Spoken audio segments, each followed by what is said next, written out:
Welcome everybody to a new episode of the Odd Vlog, and just giving some sort of initial reactions to Wandavision now that episode 9 has finished, and what we really think about it. Overall, I think it was okay. I don't think it was great. I don't think it's the best thing that the MCU has to offer, but it was worth watching. It was enjoyable, and it had some really good moments in it. Overall, I just didn't feel like it set the world on fire, but I think we're still coming down from the hype that was Endgame and how epic that was. So it was always going to be difficult to kind of follow in the footsteps of that, especially as kind of Spider-Man following Endgame again also kind of felt a little bit flat after that for me anyway, and we still haven't had Black Widow, which should have happened quite a while ago.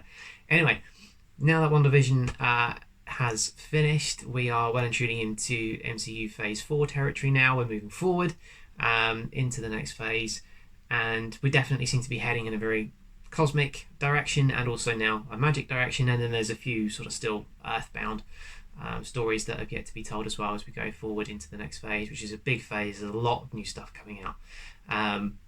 Most of all, of course, we've got the whole multiverse idea, which is going to be kicking off, or sort of kind of has now started. I suppose one of the things that I thought was going to happen in WandaVision that didn't was the fact that we were going to see the multiverse really opening up and exploring it and seeing it, and I suppose they're waiting really for that to happen in Doctor Strange. It never really happened in WandaVision. There was never really any of that. Yes, she kind of created an alternate reality, I suppose, but only a temporary one, and it didn't open up anything into any other realms or universes within the multiverse, so it very much stayed on Earth, albeit with a very weird and wonderful setup that she created with her own mind, which is quite powerful. But anyway, yes, we're well into Phase 4 now and moving forward, and we'll wait to see what happens next, but obviously leading in now to Doctor Strange 2 and the Multiverse of Madness, which I think comes out possibly next year. I can't quite remember, but it's going to be following on from the events that we've now seen in WandaVision, so that's all good. There are a few things that I think, now that we've seen the whole season play out as a whole, there are a few kind of moments about it that I've seen a lot of other fans kind of not so happy about. One of which was the fact that the X-Men haven't turned up. I think people were probably getting their hopes up way too much that that was actually going to happen.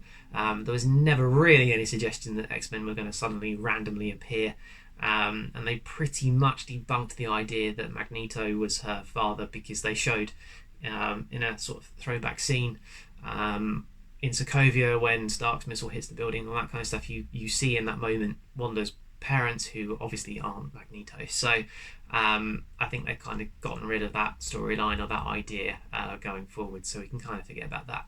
The difficulty, of course, is that we had Pietro randomly appearing, and obviously that's the X-Men version of Pietro and not the MCU version. And it was kind of more of an Easter egg than anything else. It had absolutely no meaning to it whatsoever. Not really. It is kind of bizarre that she thought he was her brother when it obviously wasn't. Didn't even look like him, just used his name. Doesn't really make a lot of sense to me. At the time, it was really exciting. You kind of thought, oh my god, they're doing it, they're actually connecting the X-Men universe into this is how they're going to do it, this is great. And then it never turned into anything, and ultimately it's just confusing and a little bit pointless and stupid.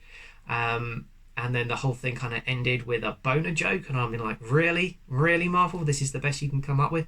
So I thought the whole Pietro thing and Evan Peters being in it was just confusing, and it's no wonder that people reacted badly to that. Really, in my opinion, it kind of was just an Easter egg, and that's really all it was. It did nothing else. It served no other purpose whatsoever, but it got people's hopes up, which inevitably then causes people to be disappointed. And it's the same thing that happens with Star Wars. People will create their own theories and their own ideas, and then when they don't happen, people end up really disappointed and angry about it, which I totally get. I mean, I'm not angry about it, but it's just certainly something that I've seen other people have commented on and they're not so happy with. But it certainly seemed as though putting Pietro in there as Evan Peters' Pietro was just weird and had no meaning to it whatsoever. Yeah, really weird. No idea. Other things that they've had in there, obviously we now know that the Darkhold was with Agatha the whole time, and it's been in her basement randomly, and obviously now Scarlet Witch has got it and she's using it and she's learning from it. Agents of S.H.I.E.L.D. fans are probably screaming, oh my god, no, don't look at it. But at the same time, I've seen sort of mixed reactions from Agents of S.H.I.E.L.D. fans looking at it. Some of them are really happy that they've obviously got this reference in this potential tie-in to what happened at the end of season 4. Other fans kind of feel like it was actually a bit of a middle finger to the fans of that show, almost saying as how you can forget everything you knew about the Darkhold, this is now something different. What a lot of people don't know or don't realise is that the Darkhold can change its appearance and change its language depending on who's using it. So the fact that it looks different doesn't actually mean that it's not the same thing. The fact that it's got the different things written in it also doesn't mean that it's not the same thing. It can be the same Darkhold that we saw in Agents of S.H.I.E.L.D. season 4. It's just that it's changed because it's changed hands. My only complaint with it is, or that idea of that storyline and that connection, is the fact that we don't know how it got from being in the possession of Ghost Rider to now being in the possession of Agatha. And to me, that's a storyline I'd kind of want to see filled in. It's a gap that's missing in there, and that's mostly because I'm a massive fan of how they dealt with Ghost Rider in Agents of S.H.I.E.L.D. I thought it was brilliant. He's probably my favourite thing in the entire show that ever happened, and definitely made that season my favourite. So it'd be interesting to see whether or not he might appear at some point. Is Ghost Rider actually going to make an appearance going forward? Who knows? There's potential, because we've obviously got Blade coming out soonish, in the next few years, and that's probably more the kind of realm and the universe and the storytelling where a character like Ghost Rider can appear. Similarly with Moon Knight, but I wouldn't necessarily think that Ghost Rider would appear in that. I'd think more Blade, when you've got like more of a supernatural sort of story arc that could be told. So there's potential for Ghost Rider to appear, and I certainly hope that he does. And I'd like it to still be the Robbie Reyes version from Agents of S.H.I.E.L.D. as well. Hopefully, just to connect it all up and to tie it all in. Some Agents of S.H.I.E.L.D. fans are upset because now it seems as though the whole show is no longer canon, because it seems very disconnected, the fact that it's not the same Darkhold, but again, it can be the same one. Also, I don't think they should really be thinking that, because we now have the multiverse is about to open up to us as an audience, and therefore everything is possible. It's entirely possible that Agents of S.H.I.E.L.D. still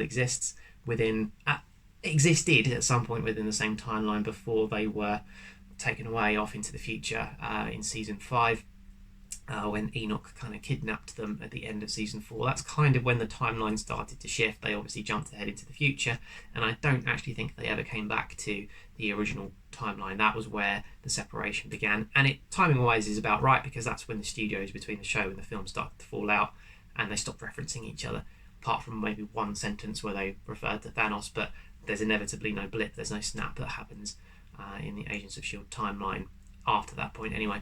So I understand why some S.H.I.E.L.D. fans might not be that happy, but others were completely happy. They were very satisfied with the fact that you had this reference and this nod, in addition to a few other things we've seen, like the kind of little plastic hula girl that's dancing in the van that Darcy's driving. Is very similar, not the same, but similar to the one that Quake had in her van before she was Quake. So there's those kind of little references and little nods in there, which could be a complete coincidence, but it's certainly nice to be able to see these things and fun to find them. So going forward, we've got very much, because of the mid and after credit scenes that we had after episode 9, we know that there's going to be a cosmic direction that we're heading in with phase 4, with the Skrulls appearing, and we know obviously we've got Captain Marvel 2 coming, we've got Secret Invasion coming, and it could very well be blending into those upcoming films and projects that have now obviously been kicked off from Wandavision, which really was a kick-off. I think this is how things have started, but we'll see what happens. And obviously we're going into the magical realms as well with Doctor Strange 2 and potentially Spider-Man 3. There's a lot of theories that this is going to be connected in the multiverse, and we're going to get different versions of Spider-Man appearing.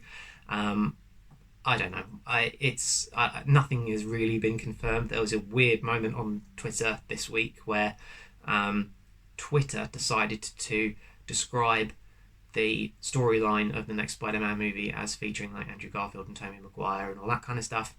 It could just be a Mickey take, really, let's be honest. Mickey. But it's just I don't know, there's a lot of speculation and nothing's been confirmed about it, of these various random people that are supposed to be appearing in it from other films. It could happen. It'd be great if they did create a Spider-Verse. I'd love that to happen. But whether or not they do, I don't know. I don't really want to get my hopes about it, because a lot of things were speculated about WandaVision that never happened, and when you start theorising, you end up potentially being disappointed. So let's not go there too much.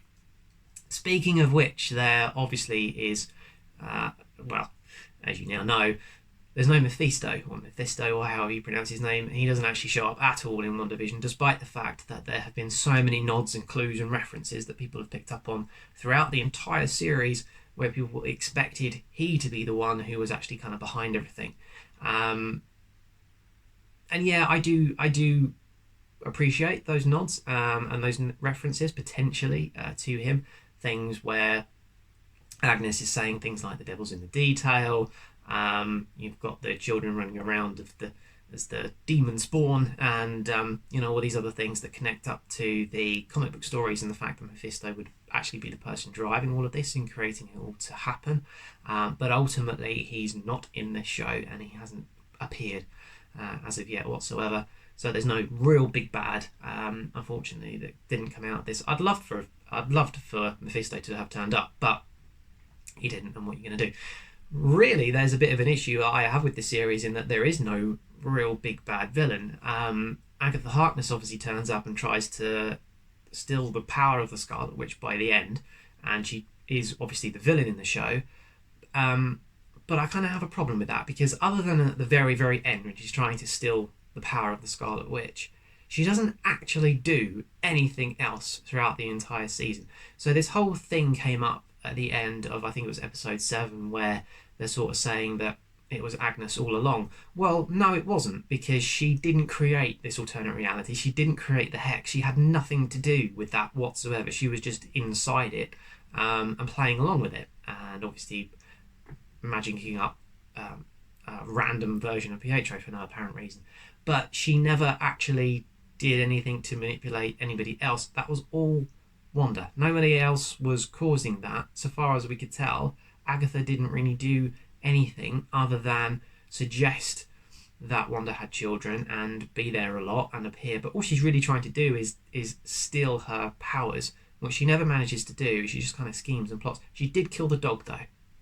Yeah, she did kill the dog. That's bad. That is bad. I take it all back. But no, she doesn't really seem to be doing a vast amount that I would say was a particularly like a big villain kind of thing. So I'm not sure whether or not we'll see more of her going forward.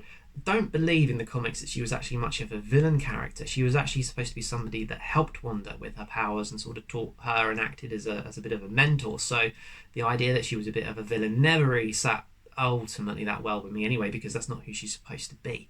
So anyway, yeah, bit of an odd one, not really sure. Brilliant acting though, absolutely brilliant. But ultimately what this series felt to me to be is an origin story for the Scarlet Witch.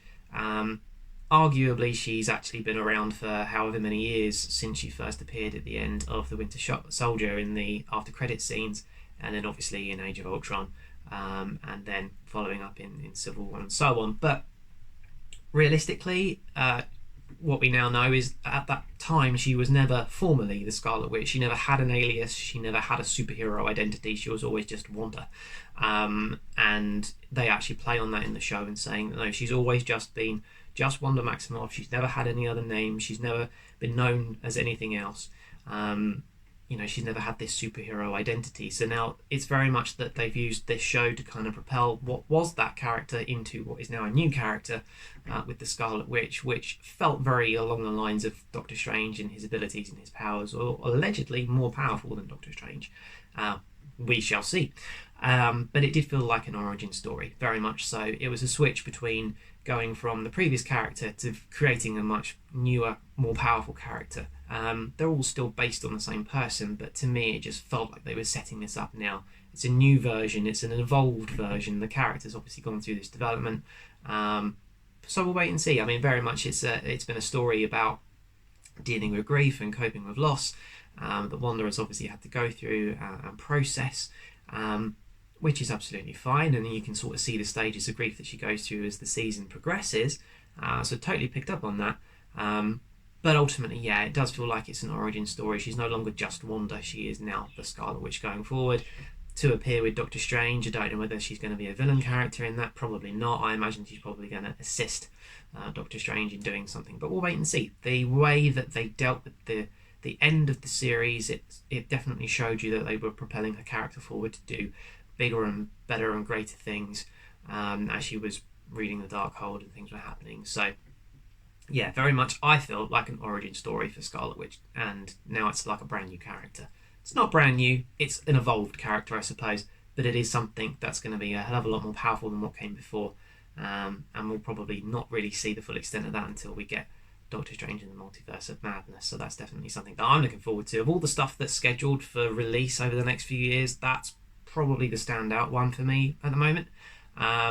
There are a few other things that I think look really, really great, but even from the early days when we just had a few of the movie releases, Doctor Strange 2 has always been the one that stood out for me, because I felt that creating the multiverse and opening up just made so many opportunities, and no matter what you come up with and theorise and speculate and create ideas for what could happen to these characters, when you have a multiverse, they're all correct, and that's brilliant. As a fan, you can imagine anything, and you know that actually there is somewhere in the multiverse where whatever you can think of does actually happen and does actually exist, which is great. And in terms of dealing with the whole grief side of things, interestingly, she created obviously a not real Vision, but there is a sort of repaired, put back together again version of Vision, albeit he's a different colour. So he flew away at the end of the last episode, and his directive was to destroy or stop Vision, and then he realised that actually he was the Vision. So has he flown off up somewhere into space to get rid of himself? I don't know, that's a little bit strange, but it does open up the possibility that we may have a version of the Vision at least will appear at some point in Phase 4 going forward, or off into the future, which is fine. Vision's okay. He's never been my favourite character, but he's brilliantly portrayed by Paul Bettany, I have to say. He does a really good job of making what I think could otherwise be quite a dull character actually very, very interesting. So we'll wait and see whether or not there's any sort of appearance of that. It's just interesting though, because if the whole thing is about grief and loss, and the idea that Wanda created a sort of fake version of the Vision, well, there is a real version of him out there somewhere who may or may not remember that he actually cares for her and loves her. So there may be hope for those two yet, who knows. But interestingly, when we're talking about grief and we're talking about loss and all those kinds of things, we sort of lost three characters really in Endgame. Obviously Tony Stark, for whom we had a massive great big memorial funeral service for at the end of Endgame, and it definitely felt like that was his send-off and his moment. We've obviously had Vision, who ultimately, yes, he went in Infinity War rather than Endgame, but he definitely went, that's for sure. But he's kind of come back. He has been resurrected, albeit he probably doesn't remember everything, but there is a version of him still around. So there was this kind of grieving for him theme throughout the whole series, but actually by the end of it he's been rebuilt and is now still flying around. So it kind of overrides in some way the whole idea that he's gone. So with Tony we've been able to grieve, with Vision we've been able to get another one. What about Black Widow? She's still not had her send-off moment, and that for me is probably still one of the biggest hangovers from Endgame, which doesn't tarnish anything about Wandavision whatsoever, but I'm still waiting for that moment. And obviously Black Widow, the movie, her solo movie, has been delayed now for nearly a year. Hopefully it will be coming out in the spring, don't know, and I really, really hope that it comes out as soon as possible, because the longer it goes on for without it being released, the danger is that it becomes less and less relevant. Now that WandaVision has happened and we've gotten to the end of it, and we've definitely been thrown now into Phase 4, unless there's something that happens in Black Widow which sets stuff up for the future, if it's just a throwback to her time between, what was it, Civil War and Infinity War, and what she does between those two moments, those two movies, if it's just throwing back to her past, then it's just relating to the Infinity Saga, the stuff that's already happened, the stuff that's already finished. If it's not setting up anything for the future, then it's kind of redundant. We're moving on. As an audience, we're moving on. We've had Endgame, we've finished that arc, we've finished that massive saga of movies. So if it's anything other than a callback to that, then the longer it drags out that we don't get to see it, unfortunately, I think the more unnecessary it becomes, which is just terrible, because we've waited so long for a Black Widow movie. We've wanted, really, as fans, I think we've wanted this since the first Avengers movie came out, and we were desperate for it. The timing for when they should have done it, in my opinion, was right after they did the Winter Soldier, purely because Black Widow needs to go off. She leaves S.H.I.E.L.D. because it's been dismantled, and then she goes off and does her own thing. How does she get from there to being an Avenger when we see her again in the Age of Ultron? There's a story there to be told, and that's when they should have done it, because that would have been a peak time for her character to then have carried on in Ultron. But anyway, can't change the past, but there we go. That's just where I think they should have put her solo movie, and would have been a much better fit for it, and would have done a lot more justice, in my opinion, to the character, without her having to throw herself off of a mountain to retrieve an Infinity Stone. Anyway, hopefully we'll get that in the next couple of months, I think. And the next thing that is definitely coming in a couple of weeks is Falcon and Winter Soldier. So we've done Wandavision now we're moving on to the next show, straight into Falcon and Winter Soldier. Obviously, this presumably will be a more Earthbound storyline, so carrying on from where we left off in Endgame, the mantle of Captain America being passed over to Sam, which is great, alongside Bucky, and they're presumably chasing after Zemo, who obviously we've seen in the trailer appearing. Very, very excited for this. Captain America is obviously one of my personal favourites, so we'll wait and see whether or not, hopefully, this show does some justice to what it really would be like for that shield to be passed over to the next person, and how someone actually carries that mantle and deals with that responsibility.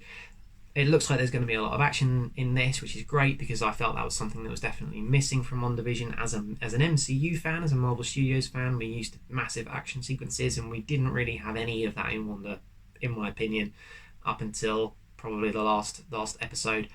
And it wasn't the kind of hand-to-hand combat style that we've seen that I've always enjoyed from particularly the Captain America movies. So we'll wait and see whether or not Falcon and Winter Soldier does that aspect of it a little bit more. I expect it will. I hope it does. But we've only got a couple of weeks to find out, so that'll be the next thing coming up forward. So there we go. So there's just a few of the things and the thoughts and theories that I've had off the back of WandaVision and how we've gone. Will there be a season 2? I doubt it. I don't know. I mean, there could be. There's room for it. I don't personally think that it's necessary, but there we go. Overall, as I say, a good show, not a great one. Sets things up, but as I say, it's more of an origin story than anything else.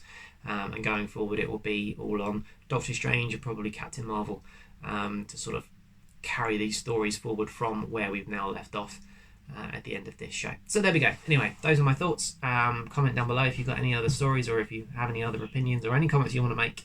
But having said that, I think we're all done. So I'll see you guys in the next episode.